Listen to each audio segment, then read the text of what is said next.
trials and tribulations and the hardships and the abuse and things that I took as a child helped mold me into the man that I am today. I'm also a vulnerable man. I try to show my wife and daughter emotion and feelings. Just because bad things happen to me, I decided to stop that cycle. I decided I wasn't going to do the things to my wife and daughter that were done to me. I wasn't going to treat them the way that I was treated. I said, let's talk about what I'm doing now. Let's talk about what I can do to hopefully impact people. I've been fighting victim mindset, and that's the main enemy. You have to be all in, right? All in with everything. It's 24 hours a day, getting it done, and just blind. The only limitations humans have are the ones they put on themselves. It's all about programming yourself, believing that there's nothing you can't accomplish.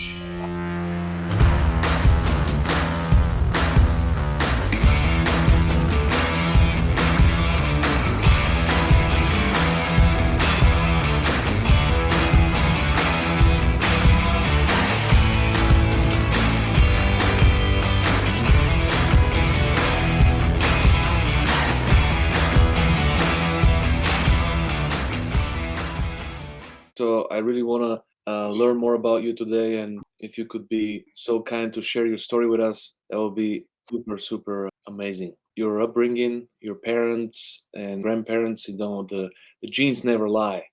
So I'm very curious about where you come from. Tell me a little bit about your parents and their parents. Okay, so I don't have a strong relationship with my parents. 51 years old, a Baltimore native, grew up in an area called Dundalk, Maryland, not the best of town. I grew up in a split family, so my parents were divorced before I could even remember. I lived with my father. Father was murdered when I was 11. I then had to go move with my mother. She did a pretty good job of raising me. I was a troublemaker, but I did okay in school.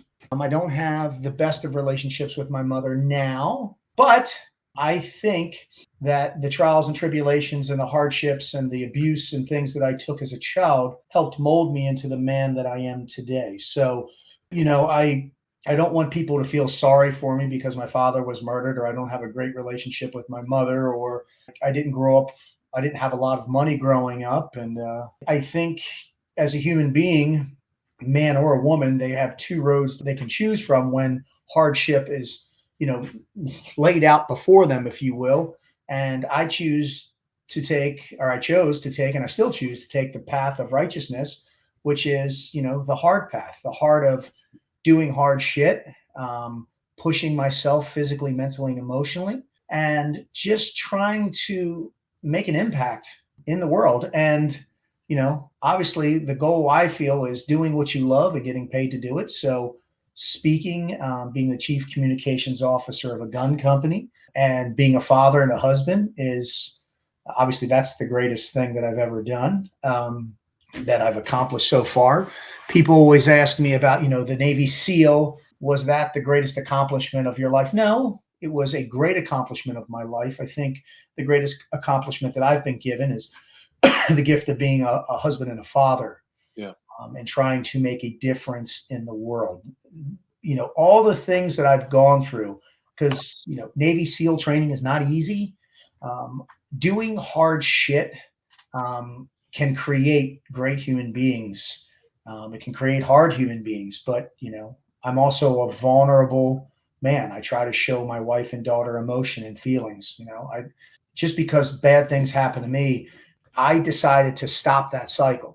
Like I decided I wasn't going to do the things to my wife and daughter that were done to me. I wasn't going to treat them the way that I was treated. And I'm never going to leave them or give up on them. I've been married for 18 years, 18 down and a lifetime to go. I've got a 29-year-old son from my wife's previous marriage who I adopted. He's mine now. And I have a 15-year-old daughter named Nyla, who is the love of my life. And I tell you, man, I use the whole analogy of driving the car. The rear view mirror is a lot smaller than the front. I might check my 6 and look through that rear view mirror because of where I've been, but I'm looking out at front where I'm going, So usually when I get up and I speak nationwide, I don't spend 10 minutes, and I love all the other SEALs out there, but I don't talk about all the cool things I've done. I tell them, let's not waste time on that. I was a Navy SEAL, CIA, done the movies, chief communications officer of Watchtower, founder of the project, and I could go on and on and on.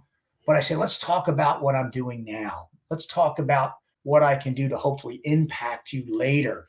I use the analogy, too many people have that, what we call, I don't know if you remember the show Al Bundy from Married with Children. He lives in his high school right past, because the analogy of that is that was the greatest moment of his life when he won the high school championship.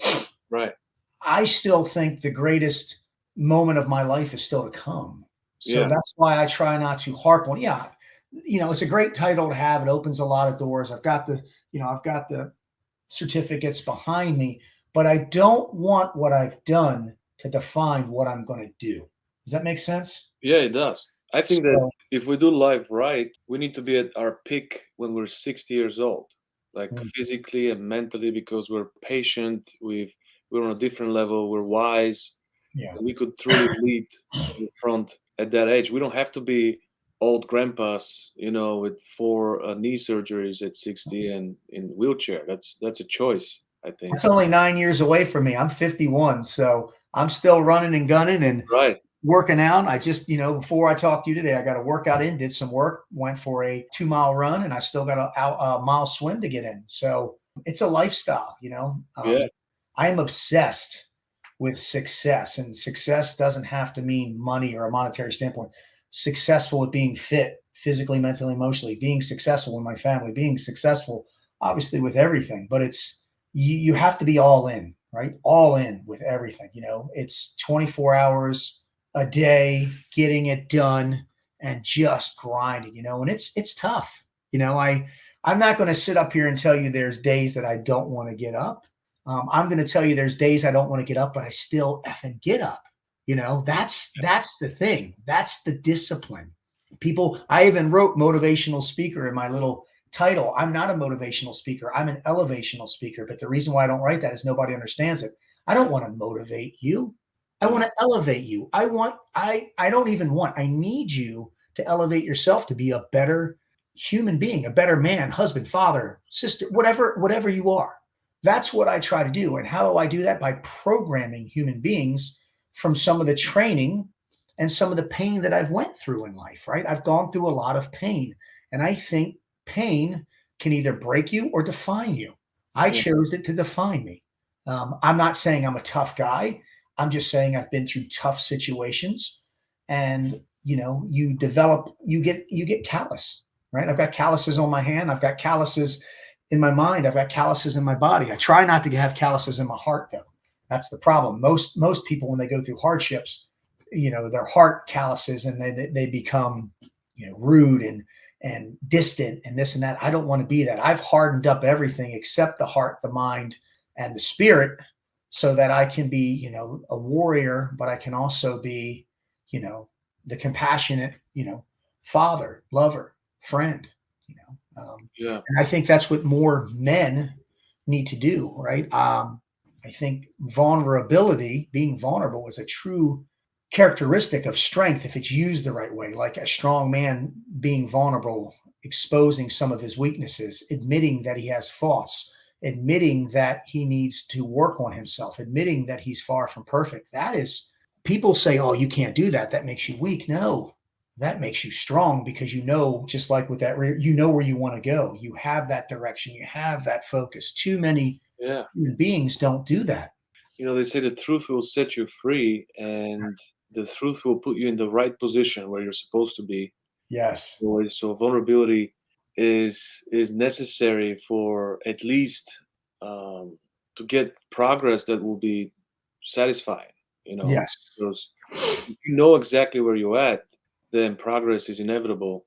And if you think you're a 4, but you're a 2, Mhm. then you're gonna get disappointed with the progress too, and it's way easier to give up. But where do you think this comes from? I mean, I've been fighting victim mindset. I think that's the main enemy, Yeah. because I really wanted to help homeless people, and what I found there, it's a lot of addictions, a lot of victim mindset. Mhm. and now I'm more focused on helping children. That's Mm. my ministry, because I think they're like very innocent. They need help.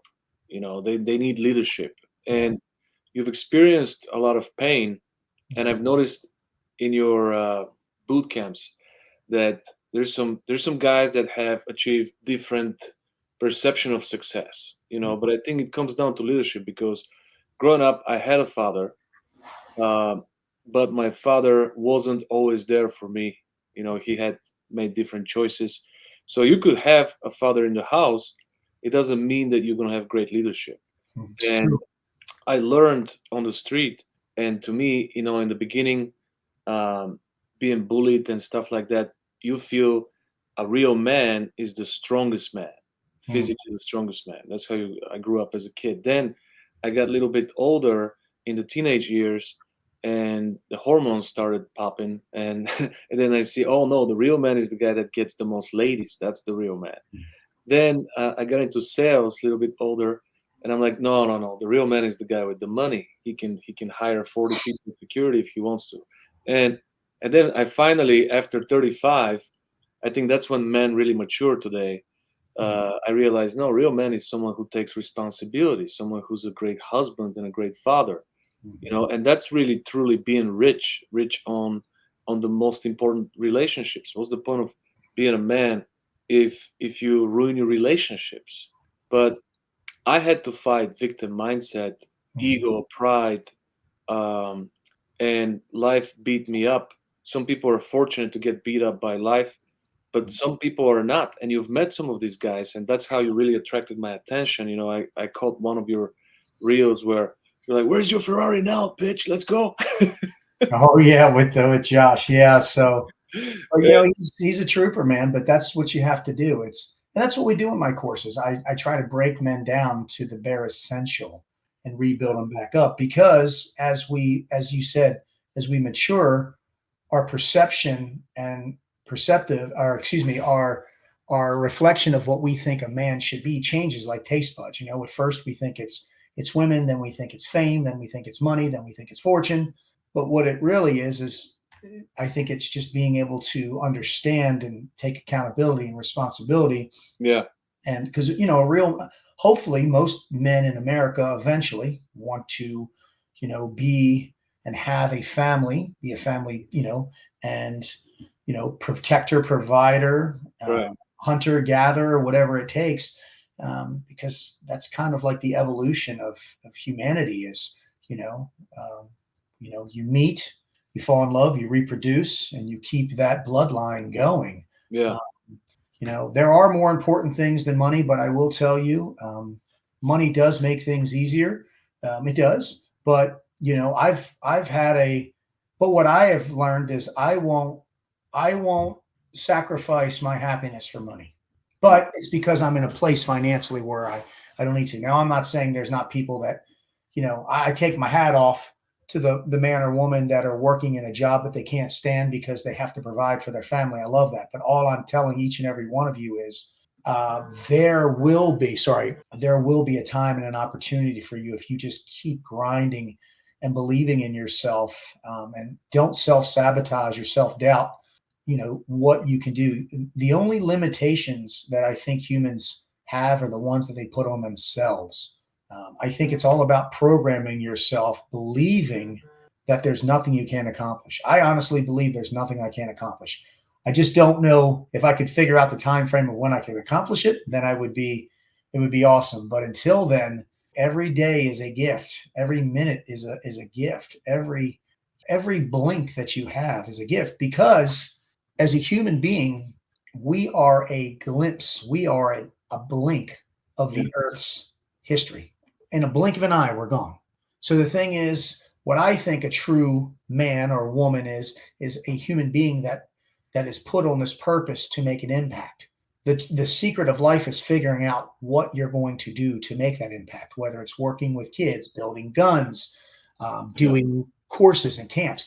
Don't be selfish, be selfless. Figure out what your why is. I tell all my listeners and my coaching clients and my speaking events that I hold, Ask everybody, like if I asked you, what is your why? I see the picture of your wife behind you. You probably say your wife. You probably say your kids. No, your why must be you. If you want to be a better husband and a father, lover, friend, financial, whatever it is, you have Yeah, to be the best version of yourself. that's How true. do you do that? By believing in yourself. I believe in the four F bombs of life: family, fitness, finances, and faith. I make all my clients take a picture of themselves and grade themselves on family. Are you a good husband? Are you a good father, son, brother? Fitness. Are you physically, mentally, emotionally sound? Right? You can be physically fit, but if you're mentally and emotionally weak or lose your cool every 2 seconds, Right. that's not balance. No self-control. Yep, physically and mentally and emotionally, right? I mean, mentally, do you break down or can you stay calm in the storm? This is what I feel the true definition of a warrior is, and a warrior is a man or a woman. You, I don't define a warrior by muscles. I defined a warrior by what they have done and what they're willing to do to survive. Yeah. And survival doesn't have to be on the battlefield. I mean, you know, my mom was a single mom working two damn jobs, raising me and my sister. That's a effing warrior. Pardon my life. That is a warrior.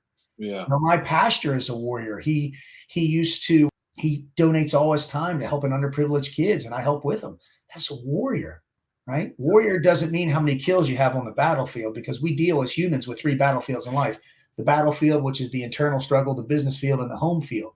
You have to be able to conquer as many of those as you can. So that's who I am, and that's what I do. And I'm going to make a difference in this world by trying to impact and change as many lives as I can. Yeah. We have very similar values, and we fight for the same things. My mastermind is promoting rich life, which is also an acronym for relationships. I stands for inheritance, because I think that financial power is important, and I worship a God of abundance, not a God of poverty. And to become the elite version of yourself, you need to have stability financially, especially in economical world. Then C stands for character and purpose. I think that our mission in life is also to test our character, to continue the pruning until we become the elite version of ourselves. It's a constant learning. And then H stands for health, mental, physical, and spiritual health. Mm.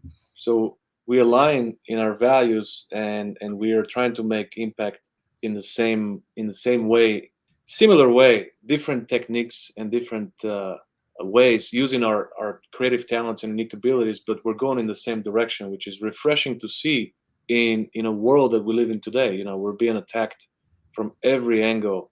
Strong men are being attacked. Victim mindset is created with every opportunity of the media and just movies and stuff like that.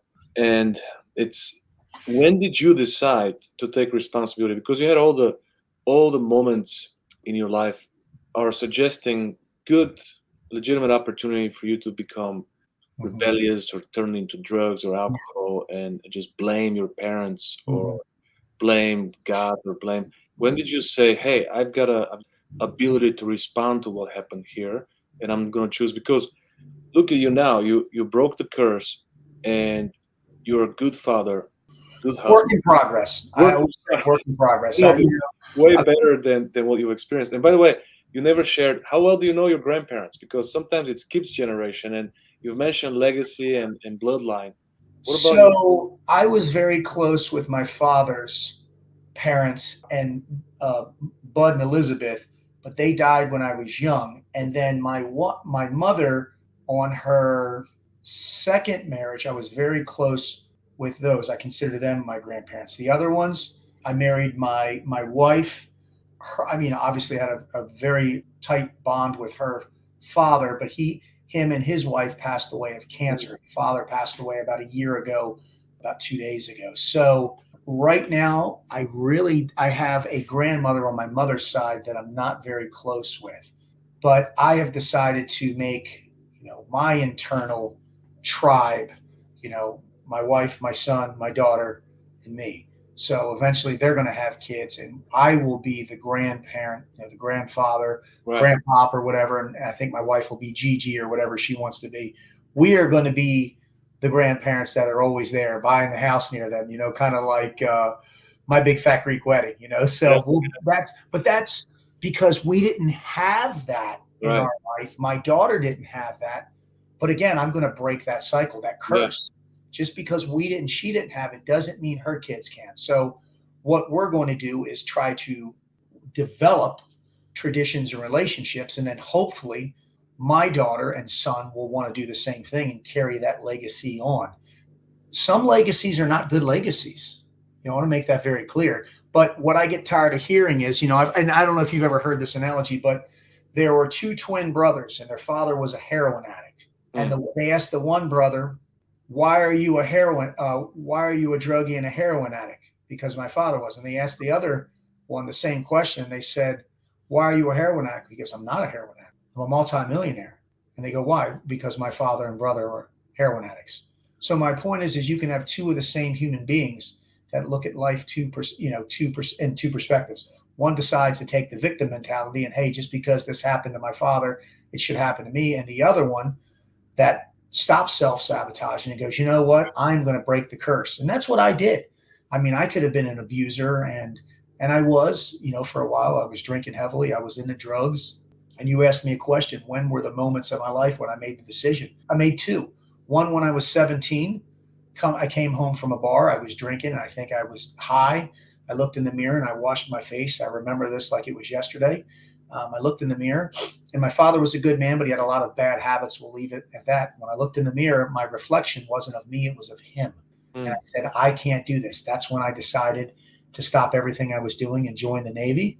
I think the other time was, I did the SEAL teams. I was in the CIA doing a lot of really unsafe, hazardous things. And I just came home and told my wife that, she was the most important thing to me, and that I needed to make a career change. It was affecting our relationship.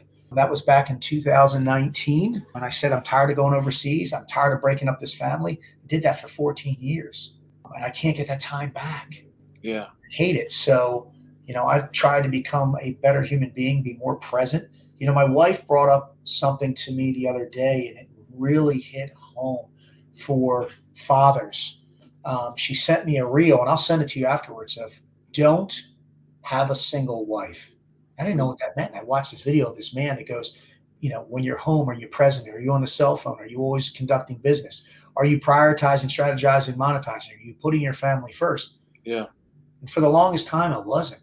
My wife sent me that clip, and I'm like, that was her way of saying, hey, buddy, I know you're doing a great job and you make us a lot of money, but it's the little things that, right? The little things.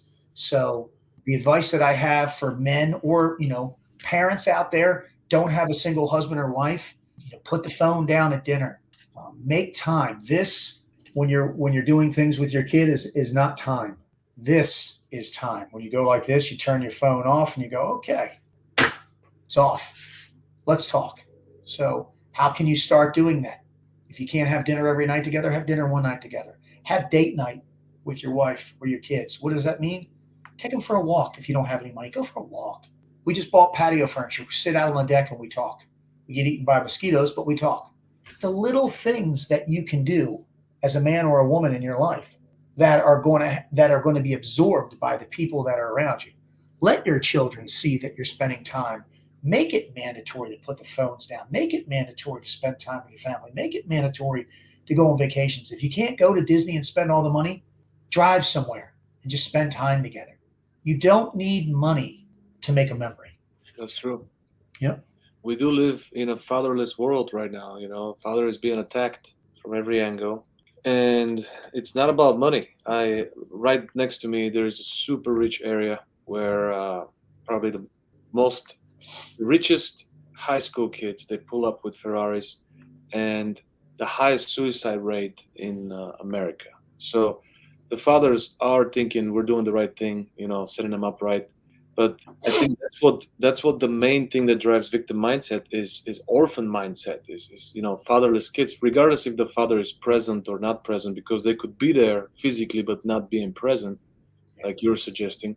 And the orphan mindset, we all need a purpose. We all need to be worthy, accepted. We all need to be recognized, and some kids go into that mold of self-destructive behavior because they want to attract attention, and some kids go into self-destructive behavior focusing on material things because they lack that love from God, and lack of faith, and they try artificial love with money and drugs and cars and stuff like that.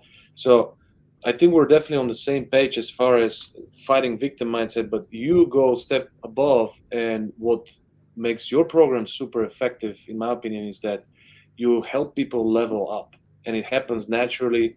You don't have to do, like a conference about it. You go out there on the field, and they really step out of their comfort zone, which is so critical for every area in your life. As a father, you got to step out of your comfort zone, as in all aspects, not just physically but mentally and spiritually. And this is one thing that Goggins, another SEAL, keeps repeating about the 40%. When you're completely exhausted, that's when the game really starts, and that's when you probably did that in the torturous training, in the Navy SEAL training. But what's some of the best breakthroughs you've seen? I know you've seen some guys cry, and you've seen some guys that have never seen that version of them, the lion being unleashed. What are some of the biggest surprises for you, where you thought somebody was like a really tough guy, and they gave up quickly and they kind of disappointed you? And some of the biggest breakthroughs where visibly a weak guy have proven to be a super tough guy, and they have stepped into a completely different state of mind? Well, that's a really hard question to answer because You it's don't so. have to mention names. No, no, no. But I mean, I have seen some of the toughest, most masculine built human beings on planet Earth. Soon as discomfort set in, they were just done. Why? Because they're used to a life of comfort. Yeah. But I've also seen some of the most out of shape, overlooked, frumpy. We had a gentleman who graduated our first class of the project. I'm not going to say his name. He's a little potato farmer, has like 7, 8 kids, little chunky guy. There was nothing you could throw at this human being that he could not just smile and do. He was at a point of his life where he had tried everything. And I think that's where you see the biggest growth, is where in our courses, a man has tried everything and nothing has worked. And finally, he just has to throw himself into whatever faith that may be, whether it's the man upstairs or at the case in point, the faith in himself. And you see it. I can't explain it to you. It's like a higher power, higher calling. You just see this light switch come on, and you see their head come up in there. And it's where what we call flip the switch up and on, where most people that in life, their switch they think is on and they shut it off. They're like, I'm going to conserve my energy. There's no real, his name was Jordan. I'm not going to say his last name. Jordan was probably one of the most surprising guys, but I knew there's just certain individuals that go through life that they just look at you and say, yes, sir, may I have another? And there's other people that surprise the hell out of you, because what do we do as humans? We usually judge people on appearance, physicalities. Yeah. Just because you're built strong doesn't mean you're strong. So case in point, never judge a book by its cover. I sometimes have a pretty good idea who will and who won't make it through the course, but is it energy or something in the micro impressions, attitude? It's just the attitude. It's just, the why. The people that know their why is themselves. And I mean, I've had people just show up and say, listen, if I don't pass this and do something for myself, I've got nothing else. And they're the ones that literally just, they say, I'm going to lay it all out. And I will tell each and every one of the listeners listening, you have so much more in you.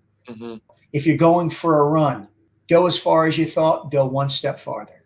Next day, like every day that I run, I try to run farther than I did the day before, unless I'm doing like my sprints or something. But on those days, I try to run faster. I always believe in attacking the hill. Run up the hill. Don't walk up the hill. Run up the hill and then walk down the hill. Walking down the hill is to catch your breath, to look for another obstacle. Too many people are walking in life. Time is a precious commodity. It's an unknown. Live each day. Think about it. Average human being sleeps 6 to 8 hours. That gives us what? 16 to 18 hours to do what? Kick ass or get your ass kicked. I choose to kick butt. I do. I just, get up, lay your clothes out the night before, have a morning routine. Make sure you're eating good. Make sure you're getting fitness in. Don't tell me you don't have time. Give me some of your routine, some of your non-negotiables that no matter how sick you get, no matter where you're traveling, you just do it by default. If you don't I do it, lay my you'd rather die. Perfect. So I always I'm a control freak. So I try to control what I can. I think most individuals that want to be successful will become control freaks. So I control what I eat. I take power bars and I take, supplements with me. That's a non-negotiable. Which Um, ones do you take? I mean, I have so many. I take a bar. It's called, I kind of have a brain for it. I use Mitch Aguiar's Smashing Greens. I Mm. use the core drinks. I'm actually on TRT with Dr. Gabrielle Lyons because my levels are low. So I make sure that I'm following my protocols. I lay my clothes out the night before. People That's always ask me, why powerful. do you do that?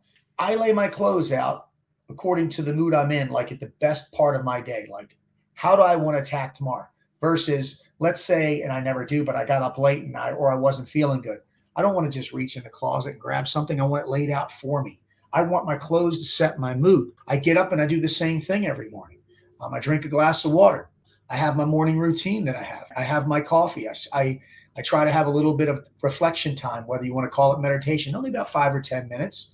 And then what I always do the night before is I write down, something that I'm going to accomplish in my family, my fitness, my finances, and my faith that day.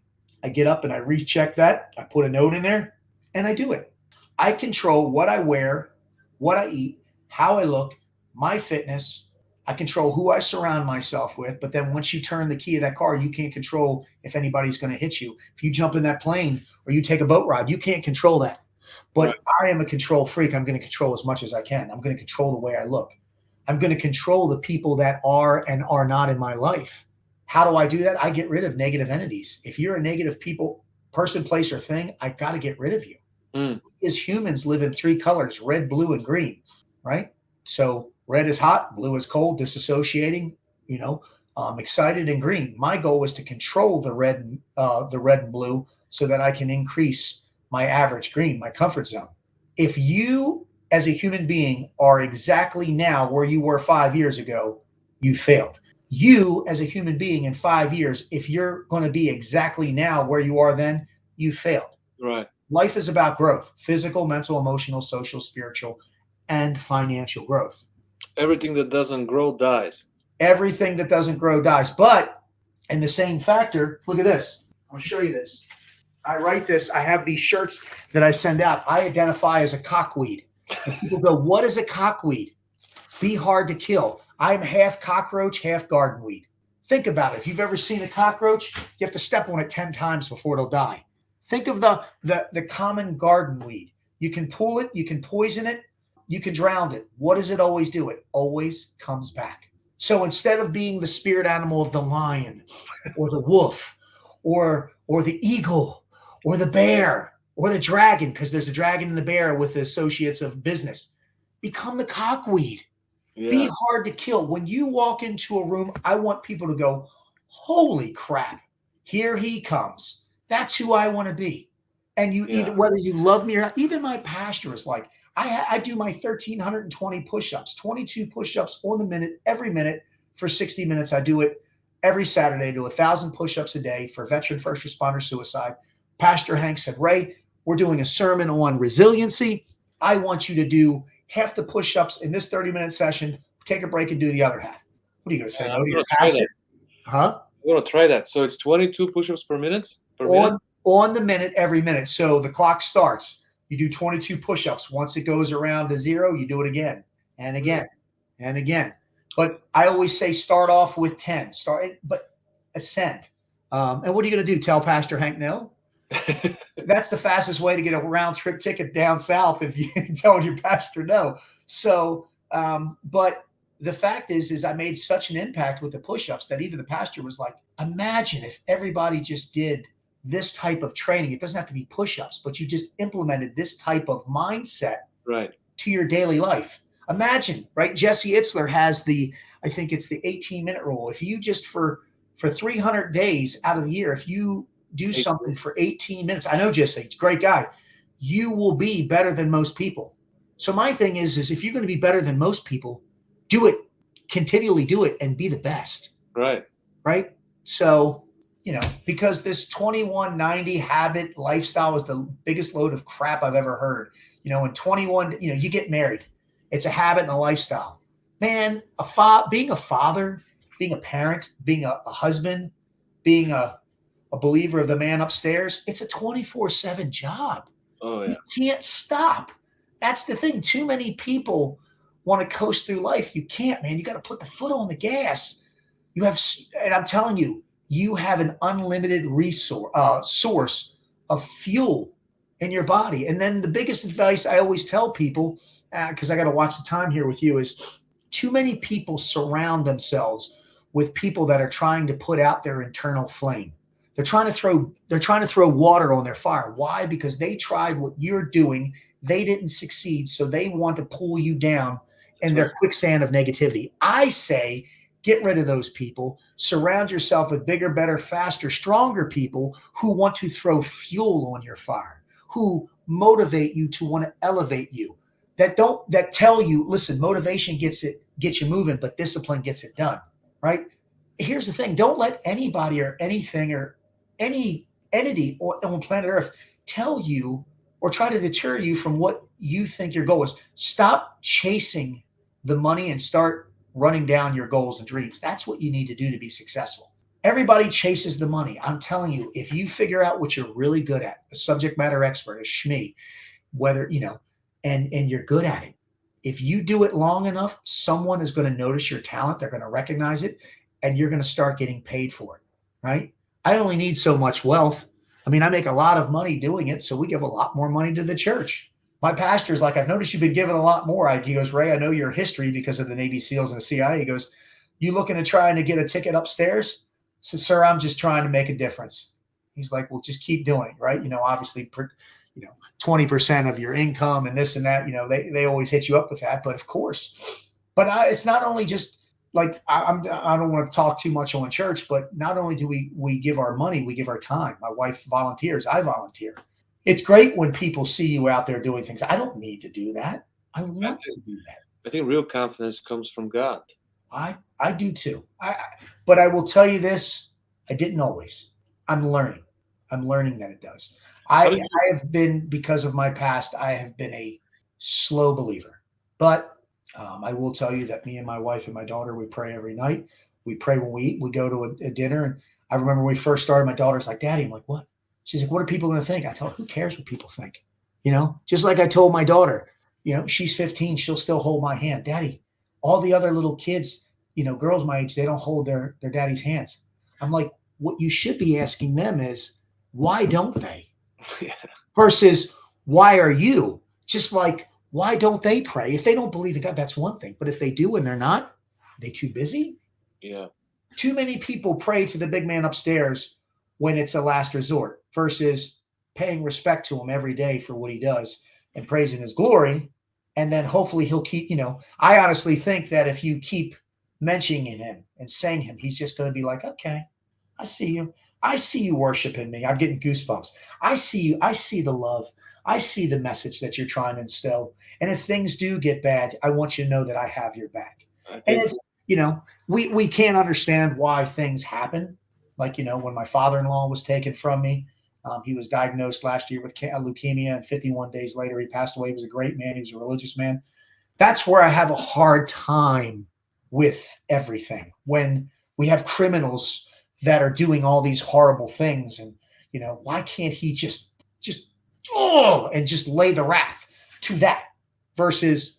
Well, he did in the Old Testament. He did quite a few times, and then Jesus came and he brought grace.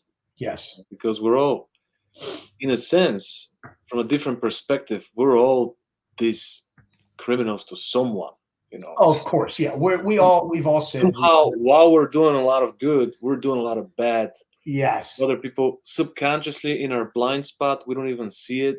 You know, while we're doing the right thing, we we sometimes ruin somebody's life. yeah. So we are the villain in somebody's story, and that's God allows it because He gives us like a free choice. Plus, how do we know how much time we have, right? Like we could be dead tonight.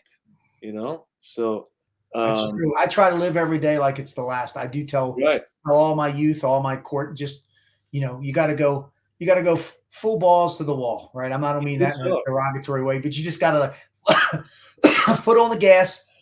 Excuse me. Tomorrow, get a good night's sleep. You can call it quits tomorrow. When you get up, repeat, do it again. I think you're one of God's greatest generals because your worship, brother, is getting man to be faithful, getting man to believe in themselves, to believe in God, to step out of the comfort zone, to be strong fathers, to be you're doing his work. Thank That's you. I appreciate it. that's worshiping God. Like you're reminding God, reminding people of his image, of who God is. God is not some weak stick, some guy that is unfair or doesn't allow Mhm. good to happen. It's the most gracious, but also the strongest and the God Almighty, the creator of everything. So Yep. we are creators and we could create only when we're truly free. What do you think is the biggest thief of freedom for men right now? Or women? Biggest, For humans, what is the biggest thief of freedom? man, I'm trying to think how to answer this the right way. Biggest thief of freedom. Well, I don't know how to answer that. I don't know. We've got a couple different answers, and I don't know which one's the most powerful. So I don't want to say one and neglect the others, but I don't want to say all of them because some of them aren't super politically correct right now with the Okay. time.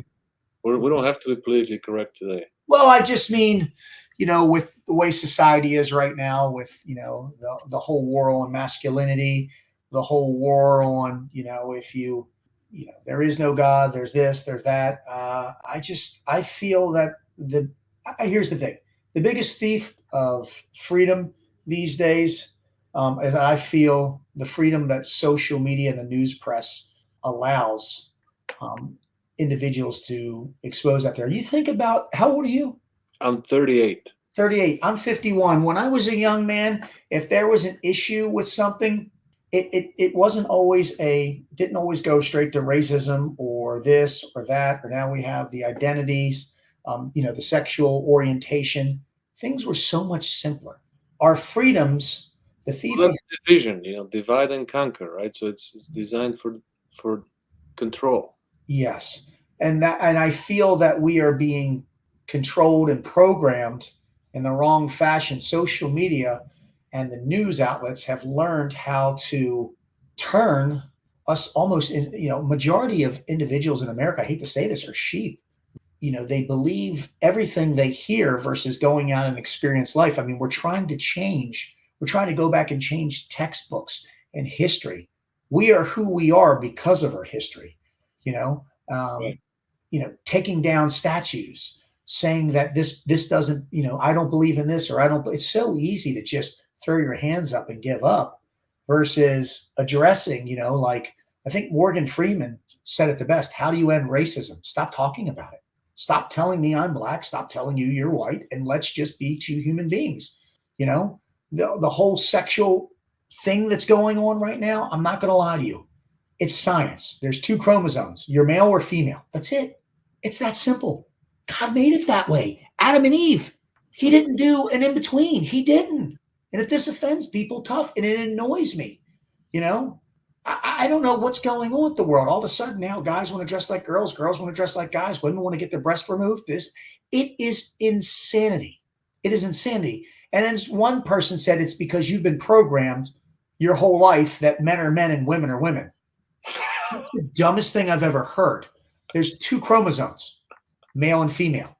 It's science. And then there's the argument where they're like, well, science isn't right. Yes, science is right because that's how we were created. Not only that, we see it in animals, and it's like Oh, we see it in everything. I mean, it it's just ridiculous. Like, here's the thing, guys. Life's hard. If you're a man, be a man. If you're a woman, be a woman. Stop. You know, and here's the thing, if you don't like America, leave. Go somewhere else and give it a whirl. Let me know how you feel. I tell people this all the time, and they're like, "Oh, that's your yeah."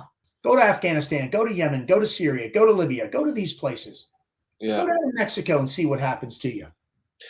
This is I'm an immigrant, so I can tell you that this is the only country that has freedom left. A lot of the freedom has already gone.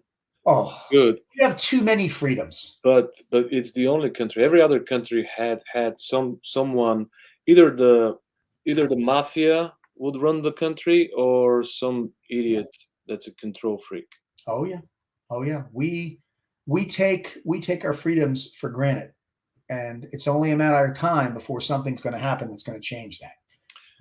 Look at Mexico. Like, this cartel is running not only Mexico, but it's starting to run USA too. Yeah, and them and Chinese. I mean, the China. They were trying to buy up. They're trying to come through the border. They're trying to buy up property. They're trying to buy up farmland. How do you cause mass chaos? Cut off food supply. That's how you cause mass. It's genius, but we allow it as a weak nation right now under our administration to allow that to happen. So what are we supposed to do? Sometimes I watch this Congress interviews Hmm. on YouTube, and literally they're like answering like they don't care. Like, you wouldn't allow it if It's it's in your if crazy. it's in I'll your tell company and you're interviewing somebody who works for you. you. You Mhm. wouldn't just allow those answers beating around the bush. And Yep. so, what do you think is the solution? Because my solution is, your mastermind is so similar to my mastermind. I Mhm. interview strong guys, strong men. I interviewed Mark Iron just last week. He's another Yeah. guy that, wants to bring men to prime.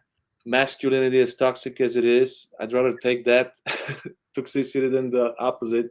So I'm thinking, one day, if we all unite, you know, those little tribes of men, Mhm. we could make a difference, Yeah. all over the world. There's little tribes of men that are being built right now. You're building yours, I'm building mine. There's many others who are building theirs. And there's gonna be, at some point, millions of men who are gonna be willing to do something about it, and will be Yeah. ready and prepared to do something about it. And they're smart men who had it up to here. Yeah. Because what do you think would happen? I mean, how much tolerance, if this is your direct environment, you wouldn't allow that long. I agree. All the BS to Yeah. be. So people are sitting there, and they're just beating around the bush. So what do you project? Like, if we have to ask you, Ray, what do you think is going to happen in the next couple of years? Do you think we're going to see a new president? Do you think they're going to steal the election again? Do you think that? Well, I'm hoping that enough people have seen. Listen, I'm not a. I don't care about Republican or Democrat. What I care about is having someone in office that whose agenda is America. It's not their own agenda, because that's what we have in politics. Everybody has their own agenda and how they can get money. You know, Do I like Trump? Yes. Do I think Trump was the most presidential person? No. But, unemployment rates, gas prices, everything was better when he was there. Am I saying he's the right man for the job? For what I saw and what he was doing, yeah.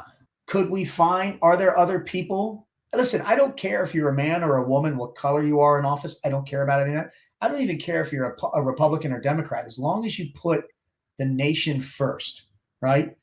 Gas prices down, unemployment rates, we want them down. Stop letting illegal aliens and immigrants into our country. Stop giving free things to everybody. Stop allowing 13-year-olds to get their breast removed. Like, this is ridiculous. The shit that we're going through. We need a president with some balls, and that can mean a woman. I don't care. We just need someone who is not, because that's the thing. We are catering to about 14 to 17% of the country versus the majority. We cater to the minority, not the majority. It's ridiculous. I have no problem if you're gay or a lesbian. I have no problem with that. Don't force it down my throat.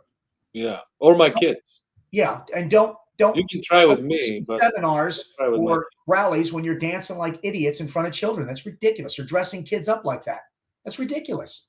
Let kids experience this on their own. They're force feeding it down people's throat, which I don't. I try not to talk too much about. But bottom line, America right now is not at its strongest point. We need to get a new party in office, and they've got to do some serious house cleaning.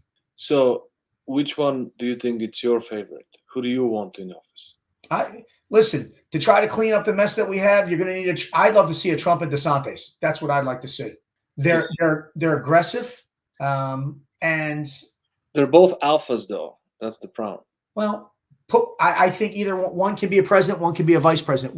The country needs an alpha because before you know it, we're going to have some some gender neutral person in there that's trying to create holidays for something, create new holidays. It's stupid. We Yeah. need to we need to open up pipelines. We need to get prices down. We need to stop having foreign entities buy up our farmland. We need a president who's going to close this damn border, kick these damn people back out to where they came from. We're paying our taxpayers' dollars are going for all this stuff when I pay $1,400 a month for insurance, and I don't even have good insurance. Pardon my language. It's Yeah. it's infuriating, but we give free insurance to people that haven't even earned the right to live in this country because they crossed the lake or a stream. Great, send them back their way. Also, 200 billion went to Europe. We give too much money to too many other people. We need to focus on the task at hand because no one's given us the support or aid we need right now. We need to focus on us. Veterans, veteran suicide, we need to get it down. We need to get, veterans, first responders. We need to make sure that people have jobs. We need to take care of America, and that's Americans. And if you don't like America, get the hell out. Well, they kind of attacked mental health, so that's why Yeah. they basically removed it. Yeah. But if not Trump, if they conquer him somehow, because I think he's the only one that qualifies, because you're fighting BlackRock and all these hedge funds that have trillions of dollars and they're literally in every single company and they run through influence and control. So he's the only one that qualifies, that has big enough mind to understand their games and to use his power and authority to stop this. Mm-hmm. But if they succeed in taking him down, who do you think is your second best choice? Because DeSantis, is there anyone else? For as aggressive as I think we need to do it, no, those two right now. But you know what? In my eyes right now, they're the two best that I think can clean house the way that we need to do that, What happens if Democrats win?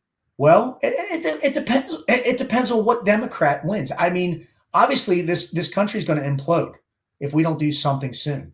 The infrastructure is falling out from under us. We are allowing the wrong people in the wrong positions. Everybody's making money on the back deal. Very few people are profiting from this party we're in, and that is the people that are the puppet masters in these giant companies. Don't even get me started with the whole damn mask wearing thing and all the money that the companies were making from there, and Pfizer and all this. Nothing was really tested. People have been dying. What we try to do is we try to cause panic and fear to try to monopolize and control human beings. It needs to stop. As a Navy SEAL, have you seen stuff like that in different countries, like the manipulation of or intrusion of different governments? In other countries I've been at, the government says how it is, and the people do it.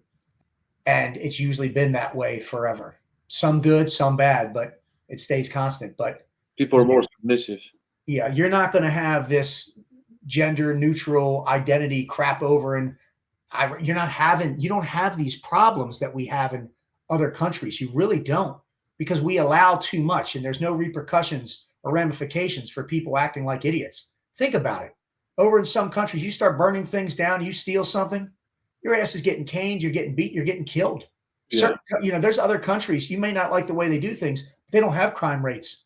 They don't have the sex trafficking. They don't have the issues that we have because they're more of a community and they all believe in the same thing. We're a bunch of people that are like thrown into a pot right now and everybody's trying to do their own thing. little bit lack of reality check for Americans, and maybe that's the main reason why veterans are struggling with so much PTSD is because they put their life on the line, and they come back here and they face this culture shock. And Yeah. No, I hear you. I hear you, brother. Um, it's a mess. Listen, I'm not saying I have the solution. Hold on. I don't know if you see that. I don't know if I have the solution, if I even know what the right solution is. But all I'm telling you right now is what we're doing is not working in the country as a whole. Um, you know, people have got to see that. They've got to see that. A lot of people are waking up, but a lot of people still haven't. You know, I don't know how in hell anybody could still listen. I don't like to talk politics too much. I'm not a fan of Biden. I just don't. I think he gets this. But how on earth could someone vote for him again for what he has not done for this country? There are people that don't want to vote for Trump just because they don't like the way he looks or the way he acts. Vote on a president for what they can do. right, You know, God, bring back Reagan. God, Mr. Reagan, I miss you so much. He didn't put well, up with anything. He didn't allow the press to act like idiots. He told them to get the hell out, and they did. So that's what I got on that subject. right. You've been so generous with your time. One last question before I let you go is go back to one moment that you could relive and also you could rewrite in your life, whether it's a good or bad moment. Which one would you go back and edit or relive? Probably my father being murdered. I think that was the foundation of me becoming who I was through the pain. I don't know if I would change it. I wish I knew more and I would revisit it. And I'd love to go back and see how the growth process started from there from an outside perspective. I'd like to sit back and watch me grow from here, Hmm. watching me grow here. If I could go back and do anything, it would be that. I wouldn't change it. I know people go, that sounds so horrible. No, everything happens for a reason. He has a reason for everything. But I would like to see an outside perspective of the growth that I had, if that makes sense. Hey, I appreciate you, brother. We're going to be praying for you and your project and your family, your amazing family. One day, hopefully, we meet again and we do another one of these. Sounds good. Thank you, sir. Make it a great day. Thank you, Ray. Appreciate Oh, you.